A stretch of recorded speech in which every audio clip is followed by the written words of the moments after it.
Berikutnya mungkin kita masuk ke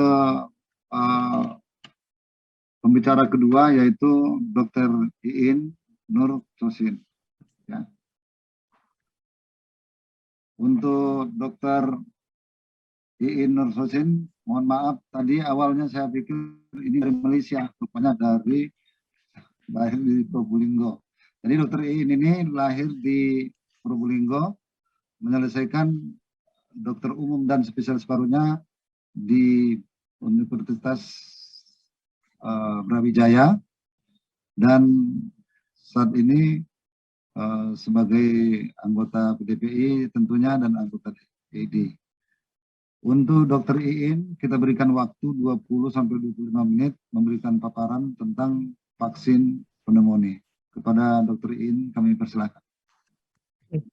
Terima kasih Dr. Ma'ruf. Saya izin untuk share screen dulu ya. Ya.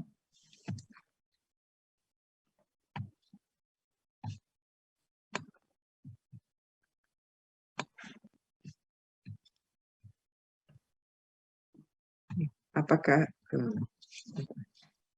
sudah bisa dilihat, Dr. Iin? Sekedar saya akan ke slide nomor 1. Baik, bismillahirrahmanirrahim. Assalamualaikum warahmatullahi wabarakatuh. Alhamdulillahirabbil alamin. Allahumma sholli ala Muhammad wa ala ali Muhammad. Saya sampaikan terima kasih kepada Dr. Ma'ruf dan kepada panitia atas kesempatannya kepada saya. Dan yang saya hormati guru-guru kami dan seluruh peserta webinar pada pagi hari ini. Kita akan membahas tentang update recommendation vaksin pneumokokal fokus pada usia dewasa. Kita mengetahui bahwa infeksi saluran pernafasan bawah, salah satunya adalah pneumonia, ini menempati urutan ketiga penyebab kematian di dunia. Dan seringkali juga terjadi adanya koeksiden atau koeksistensi antara pneumonia dengan influenza, di mana di negara berkembang seperti di Indonesia ternyata menduduki peringkat nomor 8 penyebab mortalitas atau penyebab kematian. Kita mengenal pneumonia itu ada pneumonia yang didapatkan di komunitas, juga pneumonia yang didapatkan di rumah sakit atau HAIS ya. Untuk CAP atau pneumonia komunitas ternyata penyebab yang tersering di antara patogen-patogen yang ada itu adalah Streptococcus pneumonia atau pneumococcus, di mana manifestasi klinisnya bisa terjadi kondisi infeksi pneumococcus yang non-invasif dan ada juga kondisi yang invasif. Ini adalah gambar dari Streptococcus pneumonia, bentuknya seperti lancet, merupakan gram positif fakultatif anaerob, dan yang istimewa di sini dia mempunyai 100 serotype, jadi banyak sekali, di mana inhabitan dia itu tinggalnya di saluran pernafasan dan dapat diisolasi dari nasofaring dengan angka 5-90. Kok bedanya sangat jauh? Iya benar, tergantung dari populasi dan setting di mana penelitian atau pemeriksaan ini dilakukan. Secara umum, usia anak-anak ini lebih tinggi dibandingkan usia dewasa, tetapi pada kelompok-kelompok tertentu bisa lebih tinggi dari populasi secara umumnya. Nah, yang menentukan virulensi atau faktor virulensi dari pneumokok ini adalah adanya polisakarida kapsul, di mana polisakarida kapsul ini juga menentukan serotype dari pneumococcus. Semakin dia virulen, itu semakin dia akan menyebabkan mortalitas dan angka kematian yang tinggi. Melalui mekanisme apa? Di antaranya adalah kemampuan bakteri ini untuk melekat kepada sel host, kemudian menurunnya kemampuan sel imunitas kita untuk membersihkan dan kemampuan bakteri ini untuk menjadi invasif. Jadi setelah patogen atau pneumokok ini mengalami kolonisasi, maka dia akan bisa ditransmisikan kepada orang lain, baik secara transmisi droplet maupun secara tidak langsung atau kontak. Akibat dari transmisi ini menyebabkan penyebaran yang menimbulkan manifestasi bisa secara lokal seperti otitis media misalnya, bisa juga menyebabkan kondisi yang lebih berat, bakteriemia, bahkan sampai terjadi meningitis di mana mortalitasnya akan jauh lebih tinggi. Sehingga kita bisa membagi manifestasi klinis dari pneumokokus ini menjadi dua. Yang pertama adalah kelompok yang non-invasif. Misalnya seperti sinusitis, akut otitis media, dan kelompok yang invasif, misalnya kondisi sepsis dan meningitis. Yang menarik di sini untuk pneumonia, beberapa pakar memasukkan pada kelompok yang non-invasif, tetapi beberapa pakar yang lain tidak setuju dan memasukkan pada kelompok yang invasif. Artinya pneumonia yang disebabkan oleh pneumokokus ini istimewa ya. Nah, yang berbentuk hampir seperti huruf U. Ini merupakan angka kejadian invasif spektrum penyakit invasif pada pneumokokus, di mana insiden tertingginya ini terjadi pada usia kurang dari 1 tahun, yang kemudian semakin menurun setelah usia 5 tahun, dan kemudian mendatar. Selanjutnya dia meningkat kembali setelah 18 tahun, dan meningkat secara tajam pada usia 50-64 tahun, dan tertinggi pada usia 65 tahun. Begitu juga kematiannya ini hampir mengikuti sesuai dengan usia. Pemahaman kita terkait dengan angka kejadian yang disesuaikan dengan usia inilah yang menjadikan kita memahami pada saat kapan vaksin ini kemudian dijadwalkan untuk diberikan. Bagaimana penelitian-penelitian memberikan informasi kepada kita tentang beban dan serotype dari pneumokokal. Ini adalah suatu penelitian yang membandingkan rata-rata kejadian dan biaya yang dikeluarkan dibandingkan yang bagian atas ini adalah pasien-pasien yang dirawat oleh karena pneumokokus, pneumonia. Sementara kalau yang di bawah ini pneumonia secara keseluruhan. Angka kejadiannya kalau kita lihat di sini, baik pada individu yang sebelumnya sehat, pada orang-orang dengan resiko atau dengan resiko tinggi, ternyata penyebab pneumokok yang menyebabkan pneumonia ini biaya yang dikeluarkan jauh lebih tinggi dibandingkan yang pneumonia secara umum. Bagaimana dengan penelitian yang ada di Indonesia? Ini Kunchoro Harimurti dan kawan-kawan melakukan penelitian pada jemaah haji yang dilakukan pemeriksaan sebelum berangkat dan sesudah berangkat. Didapatkan hasil serotype yang paling banyak ditemukan sebelum berangkat itu adalah 16F, 6A, 6B, 318, dan 23F. Dan ternyata agak sedikit berbeda setelah dia pulang dari haji, yaitu ditemukan serotype 3, 34, 13, 4, dan 23F. Nah, ini ada penelitian yang lain. Maaf. Ini ada penelitian yang lain yang membandingkan bagaimana kondisi pasien-pasien, jemaah haji sebelum berangkat dan sesudah berangkat. Pada tahun 2011 dan tahun 2012 ternyata memang didapatkan hasil bahwa yang bisa diisolasi setelah pulang haji itu jauh lebih banyak. Angka yang ini ya, yang merah ini setelah pulang haji dibandingkan sebelum, baik tahun 2011 maupun tahun 2012. Ditemukan 52 serotype yang berbeda. Tetapi yang paling banyak ditemukan itu adalah serotype 3, kemudian 19F, dan serotype 3A. 34, maaf. Bagaimana rate atau rata-rata kejadian pneumococcal disease yang invasif pada usia dewasa? Angka resikonya ternyata lebih tinggi pada orang-orang walaupun dia imunokompeten tetapi mempunyai faktor risiko. Misalnya dia menderita gagal jantung, DM, penyakit paru kronis, chronic liver disease, dan pemakai alkohol. Dan lebih tinggi lagi pada orang-orang dengan imunosupresi seperti orang dengan HIV/AIDS dan asplenia.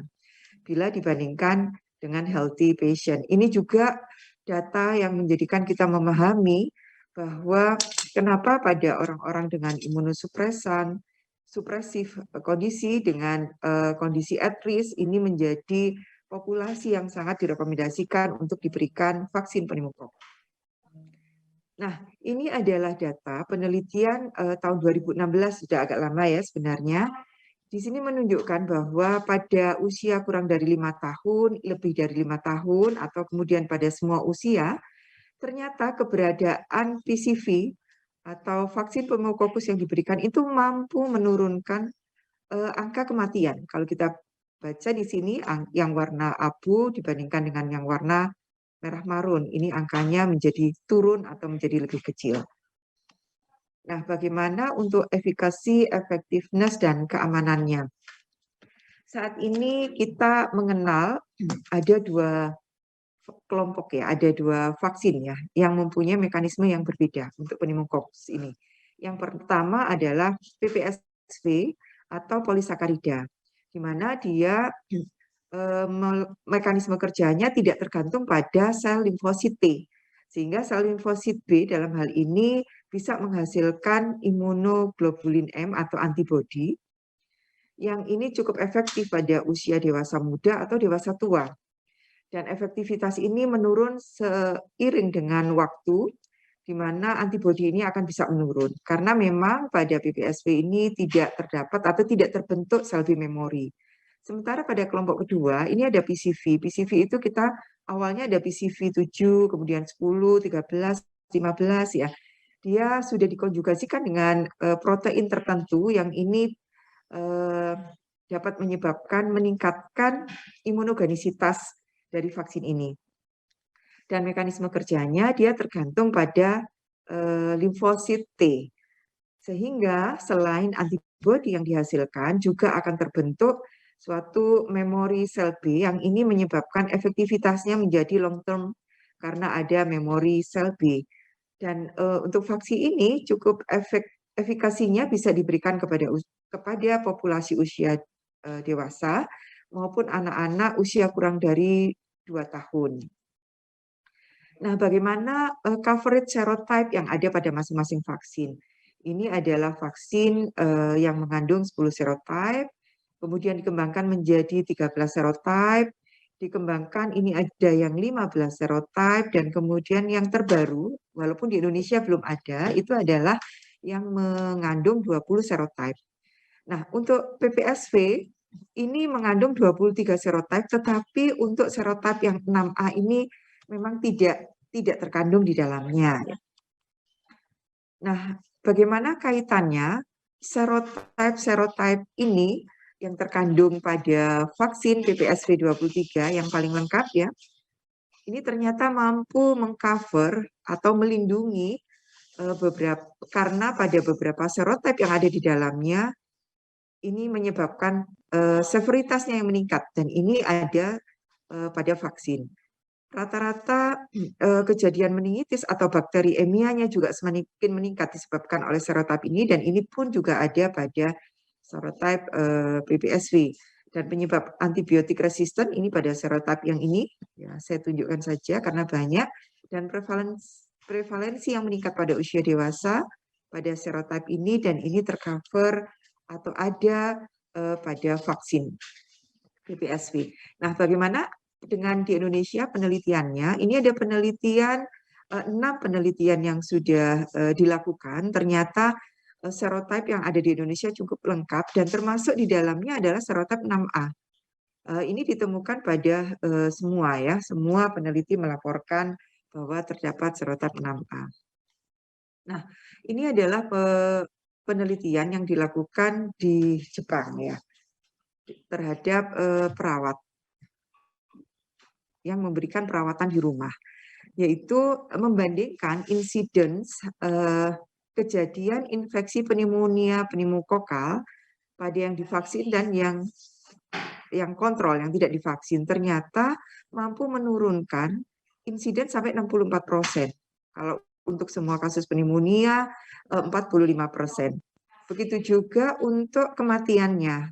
pada orang-orang yang sudah divaksin tidak didapatkan satupun yang meninggal, sementara pada kontrol ini ada 13 di antara 37 yang meninggal. Begitu juga lebih kecil angka kejadiannya pada semua kasus pneumonia.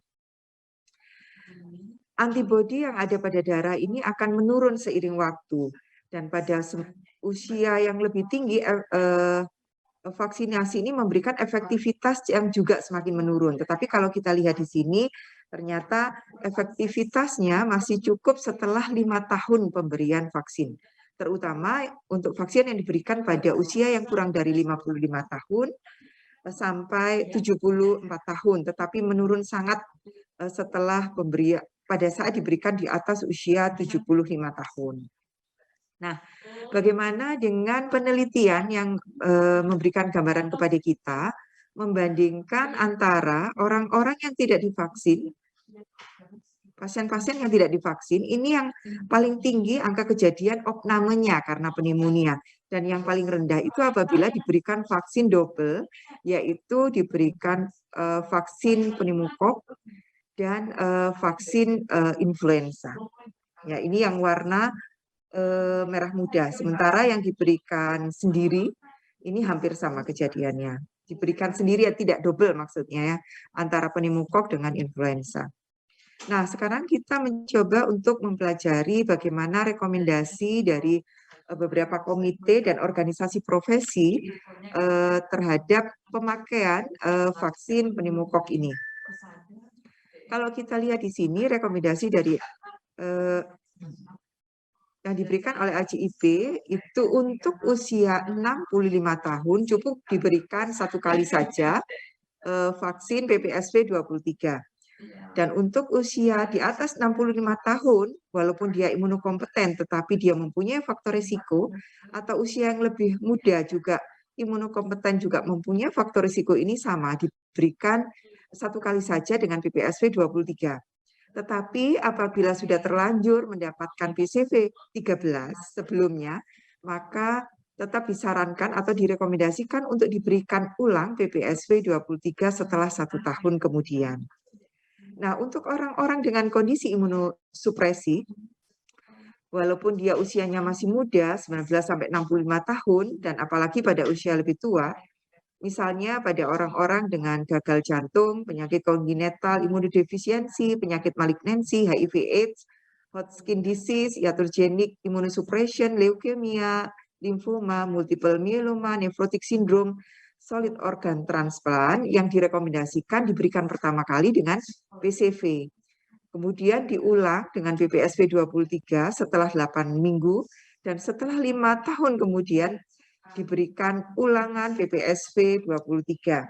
Sementara untuk usia yang muda tetapi mengalami kebocoran pada cairan cerebrospinal, dia akan mendapatkan implan koklear, asplenia, sickle cell disease, maka rekomendasinya diberikan PCV 13 dan 8 minggu kemudian atau lebih bisa diberikan PPSV 23.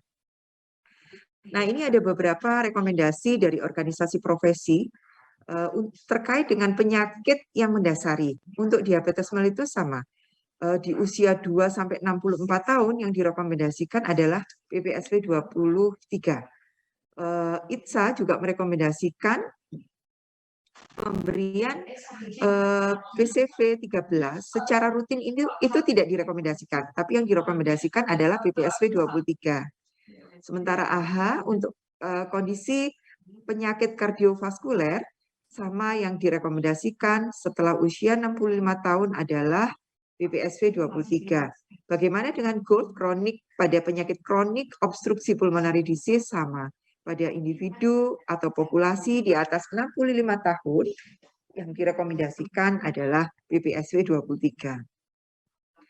Kita sampai saat ini masih melihat atau berpegang pada panduan ini ya. Ini untuk di Indonesia. Ini bisa diberikan PCV 13 itu setelah usia 50 tahun 1 dosis, tetapi setelah usia 60 sampai 65 tahun atau boleh paling lambat di atas 65 tahun ini diulang dengan PPSV 23. Kalau kita melihat beberapa negara di luar Indonesia, ternyata vaksin pneumokok ini sudah masuk pada asuransi, baik di beberapa negara yang sudah maju ya. Kalau untuk Indonesia saat ini memang belum, dan mayoritas mereka memberikan asuransi untuk vaksin pneumokok ini adalah PPSV 23, walaupun ada beberapa sebagian yang lain menggunakan PCV 13 saja atau PCV 13 atau salah satu dengan PPSV 23. Nah, saat ini kita masih dalam pandemi COVID dan pemberian vaksinasi masih terus diberikan. CDC menyampaikan rekomendasi yang terbaru bahwa pada saat orang itu sudah sedang atau terjadwal untuk diberikan vaksin COVID, pada hari yang sama ternyata diizinkan untuk diberikan vaksin pneumokok. Walaupun secara lokal di Indonesia masih memberikan jeda selama 28 hari atau sekitar 1 bulan untuk kepentingan pemantauan KIPI atau kejadian ikutan pasca vaksinasi. Walaupun ITAGI lebih pendek lagi, bukan 28 hari, tetapi 14 hari. Nah, ini Saudi Thoracic Society memberikan rekomendasi terkait vaksinasi yang diberikan kepada jemaah haji dan umroh ya.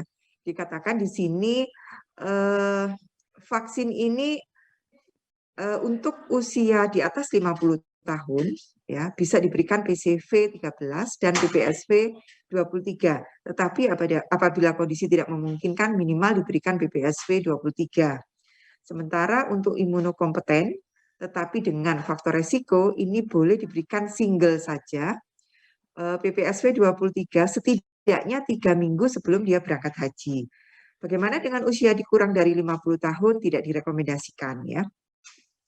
Sebagai take home message bahwa Streptococcus pneumonia atau pneumokok ini adalah penyebab tersering, patogen tersering pada pneumonia komunitas dan mempunyai banyak sekali serotype, 100 serotype yang dikenal. Pneumococcus ini inhibitan pada saluran pernafasan, tetapi pada kondisi-kondisi khusus bisa menyebabkan manifestasi klinis dalam bentuk yang non-invasif dan penyakit yang invasif pneumokokal. Secara global, mortalitas akibat pneumococcus pneumonia ini masih menjadi beban. Namun demikian, angka mortalitas ini bisa diturunkan dengan vaksinasi. Dan saat ini kita mengenal untuk vaksin pneumococcus ini ada PCV dan juga ada PPSV 23 yang pemberiannya tentunya harus disesuaikan dengan rekomendasi yang ada. Baik, terima kasih. Itu yang bisa saya berikan. Semoga bermanfaat. Assalamualaikum warahmatullahi wabarakatuh.